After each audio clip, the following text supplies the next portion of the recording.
കരുവന്നൂർ തട്ടിപ്പ് കേസിൽ മന്ത്രി പി രാജീവിന്റെ ഇടപെടൽ സംബന്ധിച്ച് ഇഡി ഹൈക്കോടതിയിൽ നൽകിയ സത്യവാങ്മൂലം പിണറായി സർക്കാരിന് സിപിഎമ്മിനും കുരുക്കാവുകയാണ്. അന്വേഷണത്തിന് ഹൈക്കോടതി ഉത്തരവിട്ടാലും ഇല്ലെങ്കിലും സുനിൽകുമാറിന്റെ മൊഴിയുടെ അടിസ്ഥാനത്തിൽ പി രാജീവിനെ ഇഡി ചോദ്യം ചെയ്യും. സാക്ഷിമൊഴി ശരിയാണെങ്കിൽ രാജീവ് കേസിൽ പ്രതിയാകും.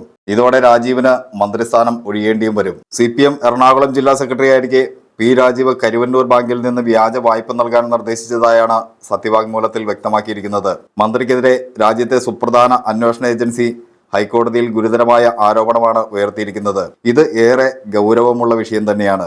ഈ സാഹചര്യത്തിൽ മന്ത്രി പി രാജീവ് രാജിവെച്ച അന്വേഷണം നേരിടണമെന്ന ആവശ്യവും ഉയരുന്നുണ്ട്. കരുവന്നൂർ ബാങ്ക് അതിന്റെ പരിധിക്ക് പുറത്തും തൃശൂർ ജില്ലയ്ക്ക് പുറത്തുമുള്ളവർക്ക് വളരെ വലിയ തുകകൾ വായ്പ അനുവദിക്കാൻ പി രാജീവ് ശുപാർശ ചെയ്തെന്നാണ് കേസിൽ മാപ്പുസാക്ഷിയായ മുൻ bank secretary TR Sunilkumar enforcement ഡയറക്ടറേറ്റിന് നൽകിയിട്ടുള്ള മൊഴി. സുനിൽകുമാർ നേരത്തെ പാർട്ടി ഇരിങ്ങാലക്കുട ഏരിയ കമ്മിറ്റി അംഗവും പുറത്തുശ്ശേരി ലോക്കൽ സെക്രട്ടറിയുമായിരുന്നു എന്നതും ഈ ആരോപണങ്ങൾക്ക് ഗൗരവം കൂട്ടുന്നുണ്ട്. മുൻ മന്ത്രി AC മൊയ്തീൻ, മുൻ MP PK ബിജു, സംസ്ഥാന കമ്മിറ്റി അംഗം MK കണ്ണൻ എന്നിവരുടെ പേരുകളാണ് കരുവന്നൂർ ബാങ്ക് തട്ടിപ്പിൽ നേരത്തെ ഉയർന്നിരുന്നത്.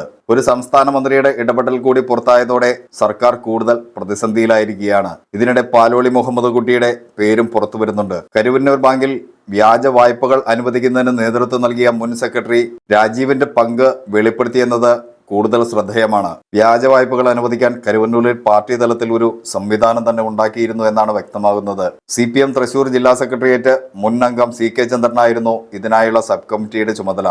ഇതിനായി വ്യാജ മിനിസ്റ്റുകളും മറ്റു രേഖകളും ഉണ്ടാക്കി. അതായത് ഒരു സബ് കമ്മിറ്റി രൂപീകരിച്ച് വ്യാജ മിനിസ്റ്റുകളും രേഖകളും തയ്യാറാക്കി വ്യാജ വായ്പകൾ നൽകാൻ ഒരു പ്രത്യേക സംവിധാനം തന്നെയാണ് CPM ഒരുക്കിയത്. ഫയലുകൾ പ്രത്യേകം സൂക്ഷിക്കുകയും ചെയ്തു. ബാങ്കിൽ ചെറിയ തുകയ്ക്ക് പണയപ്പെടുത്തിയിരുന്ന മറ്റാളുകളുടെ വസ്തുക്കൾ കൂടിയ തുകയ്ക്ക് അവരറിയാതെ പണയപ്പെടുത്തുകയാണ് ഇവരുടെ രീതി. ഇങ്ങനെ പാർട്ടിക്ക് താല്പര്യമുള്ളവർക്ക് കോടികൾ വായ്പ നൽകി ഇതിന്റെ പങ്ക് കമ്മീഷനായി CPM നേതാക്കൾ കൈപ്പറ്റുകയും ചെയ്തു. ശുപാർശ ചെയ്യുന്ന നേതാക്കൾക്കും പാർട്ടിക്കും ഇതിന്റെ പിന്നണിയിൽ പ്രവർത്തിക്കുന്നവർക്കുമാണ് കമ്മീഷൻ പോകുന്നത്. CPM ഏരിയ ലോക്കൽ തലങ്ങളിൽ ഒട്ടേറെ നേതാക്കളുടെയും കമ്മിറ്റികളുടെയും പേരിൽ കരുവന്നൂരിൽ അക്കൗണ്ടുകൾ ഉണ്ടാക്കി. അതുവഴി വൻതോതിൽ പാർട്ടി കമ്മീഷൻ കൈപ്പറ്റുകയും ചെയ്തു. മുൻ മന്ത്രിയായ പാലോളി മുഹമ്മദ് കുട്ടിയും അർഹതയില്ലാത്തവർക്ക് വായ്പ നൽകാൻ ശുപാർശ ചെയ്തെന്നാണ് എൻഫോഴ്സ്മെന്റ് ഡയറക്ടറേറ്റ് സത്യവാങ്മൂലത്തിൽ വ്യക്തമാക്കുന്നത്. സുനിൽകുമാറിന്റെ മൊഴിയുടെ അടിസ്ഥാനത്തിൽ പി രാജീവിനെ ഇഡി ചോദ്യം ചെയ്യും. ഈ കേസിൽ പി രാജീവിനെ എൻഫോഴ്സ്മെന്റ് ഡയറക്ടറേറ്റ് പ്രതി ചേർത്താൽ